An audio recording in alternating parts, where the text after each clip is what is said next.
तो hello friends, स्वागत है अभिषेक मेरे चैनल आर.के. मैथ सॉल्यूशन में। और चैनल पर नया तो चैनल को सब्सक्राइब करके बेल आइकन प्रेस कर दे ताकि आने वाला वीडियो की नोटिफिकेशन सबसे पहले आप तक पहुंच जाए। चलिए यहाँ पे वीडियो को हम लोग स्टार्ट करते हैं। तो यहाँ पे देखिए आलेखों का कुछ अनुप्रयोग। इससे पहले हम लोग बेसिक में सब कुछ बता रखा है। तो यहाँ पे देखिए क्या बोला है, दैनिक जीवन में हम किसी भी सुविधा का जितना अधिक उपयोग करते हैं उतना ही अधिक उसके लिए मूल्य देना होता है। ठीक है, जैसे कि अगर हम बिजली अधिक खर्च करेंगे तो हमें बिल भी अधिक देना होगा। अगर हम बिजली कम खर्च करेंगे तो बिल भी कम आएगा। यह एक उदाहरण है। यह एक राशि दूसरी को प्रभावित करती है। ठीक है, तो यहाँ पर जो बिजली है वो मुक्त चर हुआ, स्वतंत्र हुआ, और जो हमारा बिल है वो आश्रित है बिजली पर। ठीक है, तो बिजली का बिल उपयोग की गई बिजली की मात्रा पर निर्भर करता है, जिसमें हम कहते हैं कि बिजली की मात्रा एक मुक्त स्वतंत्र चर है, जबकि बिजली का बिल जो है वो आश्रित चर है। हमने बात किया था बेसिक में।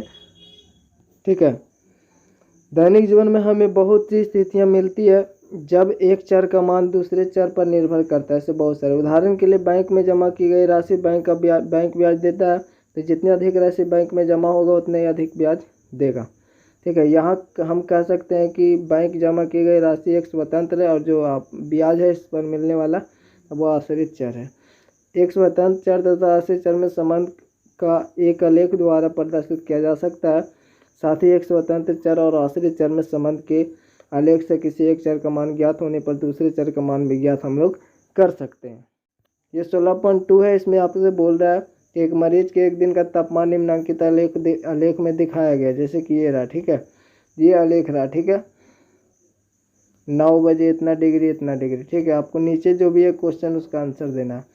पहला हम बोल रहा है रोए का तापमान 11 बजे कितना था। तो हम लोग देखेंगे यहाँ पे समय, यहाँ पे है, यहाँ पे समय है। ठीक है, तो 11 बजे देखेंगे कितना था, 102 डिग्री। तो इसका आंसर 102 डिग्री होगा। रोए का तापमान 15 बजे कितना था, तो 15 बजे यहाँ है, सामने देखेंगे तो यहाँ पे 104 डिग्री है। ठीक है, दिख रहा है आपको 104 डिग्री यहाँ पे। अगला क्वेश्चन है किस समय ताप अधिकतम है। तो देखेंगे अधिकतम ताप तो यहाँ पे 15 बजे ही है ना, सबसे ज़्यादा। यहाँ पे ग्राफ तो साफा दिख रहा है।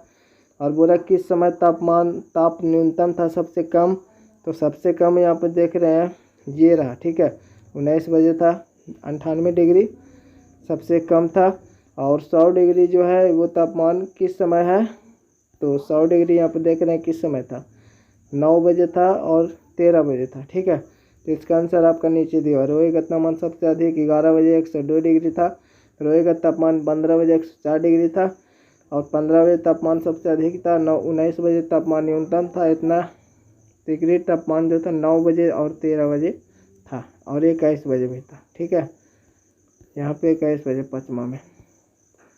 यहाँ पे देखिए विभिन्न वर्षों में एक वर्ष तक के मियादी, दूसरा नंबर क्वेश्चन बोल रहा है विभिन्न वर्षों में एक वर्ष तक के मियादी जमा पर परिवर्तित ब्याज दर को निम्नलिखित आलेख में दिखाया गया है, जैसे कि ये रहा। ठीक है, तो पहला नंबर क्वेश्चन बोल रहा किस वर्ष ब्याज दर अधिकतम था। तो यहाँ पे सबसे अधिक यहाँ पे दिख रहा ये रहा 1996 में। तो इसका आंसर हो जाएगा 1996 में ब्याज दर सबसे अधिकतम था। और दूसरा हम बोला किस वर्ष ब्याज दर न्यूनतम था। तो न्यूनतम यानी कि सबसे कम, तो यहाँ पे 3, 1, 2, 3 दिख रहा है। ठीक है, 1995, 1998 और 2000 में ब्याज दर न्यूनतम था। ठीक है, ये दूसरा का रहा आंसर। तीसरा हम बोल रहा है दी गई समयांतर में अधिकतम तथा न्यूनतम ब्याज दरों का अंतर ज्ञात करना है। तो इसका अंतर हो जाएगा अधिकतम और न्यूनतम का। तो 8 यहाँ पे सबसे कम है। ठीक है, न्यूनतम 8 ही है, इसका 8 न्यूनतम, और सबसे अधिक यहाँ पे 12 है। तो 8% और -4% प्रतिशत में चूँकि है तो बराबर 4% आएगा। ठीक है, तो इसका अंतर यहाँ पे जो उस क्वेश्चन का आंसर होगा तीसरा का, वो होगा 4%, आप लिख लीजिएगा। और चौथा में कि 9% ब्याज दर किस वर्ष था।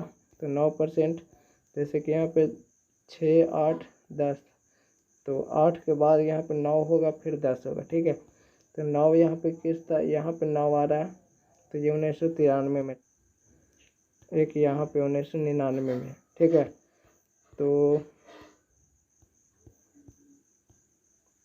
तो 9% यहाँ और यहाँ 1999 और 1993 में होगा। तो इसका आंसर हो जाएगा 1993 1999। ठीक है। आलेख द्वारा प्रदर्शित विवरण को सारणी रूप में लिखिए। तो इसको सारणी रूप में इस प्रकार से बना देना। ठीक है। इधर ब्याज दर, इधर वर्ष।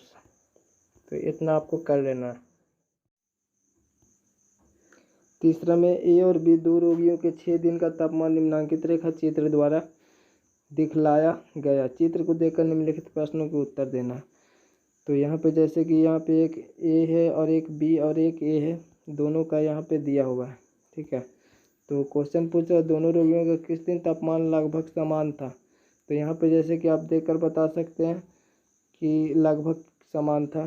तो यहाँ पे मंगलवार को यहाँ पे देख रहे हैं, तो इसका आंसर हो जाएगा मंगलवार को लगभग समान ही है। देख रहे हैं 100 है और 99 से ऊपर है, तो मतलब कुछ पॉइंट में होगा यहाँ पे इसका यहाँ पे देख रहे हैं मंगलवार को यहाँ पे लगभग समान है और बुधवार को यहाँ पे लगभग समान ही है। ठीक है, थोड़ा बहुत अंतर है। तो मंगल और बुध हो जाएगा। और दूसरा में ए और बी के तापमानों में सर्वाधिक अंतर किस दिन था, सबसे ज़्यादा अंतर। तो एक यहाँ पे अगर हम देखें गुरुवार और यहाँ पे देखें शुक्रवार, तो इन दोनों के बीच में जितना अंतर है उससे ज़्यादा इन दोनों के बीच में अंतर है। ठीक है। तो इसका आंसर हो जाएगा शुक्रवार को। और तीसरा में बोल रहा है ए रोगी के तापमान में सर्वाधिक गिरावट किस दिन था। ए रोगी के तापमान में सबसे ज़्यादा ए रोगी का ये रहा, बी का डॉट लाइन से है। तो ए रोगी का देखें तो यहाँ से यहाँ गया, फिर यहाँ से यहाँ आया। सबसे ज़्यादा यहाँ पे शनिवार को इसका गिरावट था। ठीक है। तो शनिवार इसका आंसर होगा। आप देख सकते हैं यहाँ पे यहाँ से 100 से ऊपर था और फिर एक बार यहाँ पे 98 आ गया। बाकी सब देखेंगे तो इससे कम ही है, 102 यहाँ पे, बाकी सब में अंतर कम है। ठीक है। और ए रोगी का तापमान किस दिन सर्वाधिक, बी रोगी का तापमान सर्वाधिक किस दिन रहा। तो बी रोगी का तापमान सबसे ज़्यादा किस दिन रहा। तो ये रहा बी रोगी का डॉट लाइन से है, ये भी शुक्रवार को है, तो इसका भी शुक्रवार होगा। ए रोगी का तापमान किस दिन न्यूनतम था। तो ए रोगी का सबसे कम यहाँ पे अगर हम देखें ए को यहाँ पे इस प्रकार से, तो सबसे कम शनिवार को है, तो इसका भी शनिवार आ जाएगा। ठीक है। तो इस पार्ट में हम लोग यहीं तक क्वेश्चन देखेंगे। तो वीडियो को एंड करते हैं, मिलता है आपसे अगले वीडियो में। तब तक जय हिंद, जय भारत।